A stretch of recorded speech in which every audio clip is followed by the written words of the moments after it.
Сайн байцгаана уу? Би Солонгост магистр докторийн хавцарсан хөтөлбөрөөр суралцдаг Монгол оюутан байна. Тэгээд өнөөдрөөс эхлээд хэрхэн өдрөө өнгөрүүлдэг, тэгээд судалгаа хийхэд тулгарч байгаа хэцүү зүйл болон бас гадаадаас суралцахад ямар гоё зүйлсүүд байдаг гэдэг тэр бүх зүйлийг илэн талангаагаар хуваалцсан тул энэ влог шиг юм эхлүүлж байна. За өглөө босоод цэцгийг хараад тэгээд усанд ороод нүр амаа бэлдээд гардаг. Тэгээд өнөөдөр сургуулийн хоолны газарт хоол идсэн байгаа. Энэ ингээд 4,000 вон болдог. Тэгээд дараа нь шууд лаб руугаа явсан байгаа.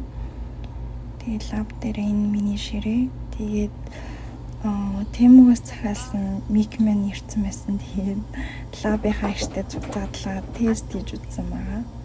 Тэгээд сансныг бол хэмтгэн мөртлөө аягүй гоё ясан. Тэгээд дараа нь манай лаб их аав нь ингээд нэрж өгсөн гээд ийм кофе бид нэрийг уугаарай гэд өгсөн байсан. Тэгээд энийг найруулж уучаад ингээд дээрс нь халууссан ял болоо. За тэгээд ажиллаа хичээлээ хийх гэж суусан байгаа. Тэгээ миний ширээ бол зөндөө бол юмтай. За тэгээд бус аваад кофе уугаад ажлуудаа хийсэн байгаа. Эхлээд өнөөдөр хийх ёстой төлөвлөгөөнүүдээ гаргаад тэгээд бид нар бас 4 өдөр болгон багш руугаа weekly report гэж явуулдаг. Тэрийгээ бас явуулсан. За тэгээд манай лабын ихч маань Герман руу нөгөө олон улсын конференцд явж ирээд тэгээд бид нарт ийм гоё Солонгост байдаггүй Харибогийн гоё төрлүүдээс авчирч өгсөн байгаа. Тэгээд бүр дуусахгүй зүгнээс нь гарч ирээлсэн.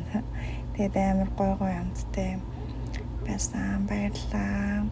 Тэгээ ер нь Солонгост ингээд хин нэг нийшээ тийш явах юм бол эрэхтэй заавал их бичсэндээ жоохон ингээд бэлэг биндээ аваад ирдэг байгаа. Энэ Харибо айгуу гоё амттай байсан. За дараа нь нэг машины талаар хальт сургалт шин юм суугаад тэгээ хоолоо идээд тэгээд туршилтаа эхэлсэн байгаа. Би энэ IHC гээд иммунохимийн слайдны зургуудыг авч байгаа. Тэгээд энэ жоохон ярвхтай нүд өвдөд ит.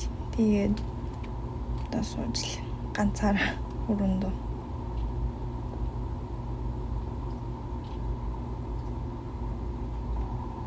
За дараа нь тийжэж байгаа өсөж байгаа эсүүдээ харсан маа хэрвээ хідээ бас дахиж сабкультур буюу дэд төсгөр хийх үүргээ тооцоолохын тулд эсүүдээ харж хинсэн байгаа. Тэгээд ер нь бол маргааш сабкультур хийхэд тохиромжтой хэмжээнд аюу сайн ургацсан байсан.